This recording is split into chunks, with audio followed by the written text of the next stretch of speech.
அனைவருக்கும் வணக்கம்.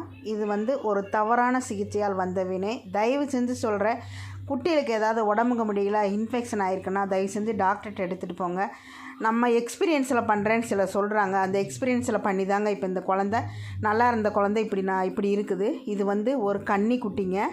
இது அந்த பையன் என்ன பண்ணியிருக்கிறான், ஸ்டொரி வந்திருக்குன்னு சொல்லிட்டு ஐவிரமெண்ட் டேப்லெட் வாங்கி கொடுக்காம ஊசி வாங்கிட்டு வந்து மெடிக்கல்லேருந்து ஊசி தானாக போட்டிருக்கான். இது குட்டிகளுக்கு தோலில் போடுற ஊசியை கொண்டு போய் இடுப்பில் போட்டால் என்ன ஆகும்? அதனால் வந்த வினைங்க. இப்போ மூளையை பாதிச்சு பாருங்கள், பாவம் எப்படி அந்த குட்டி அவஸ்தைப்படுதுன்னு மட்டும் பாருங்கள்.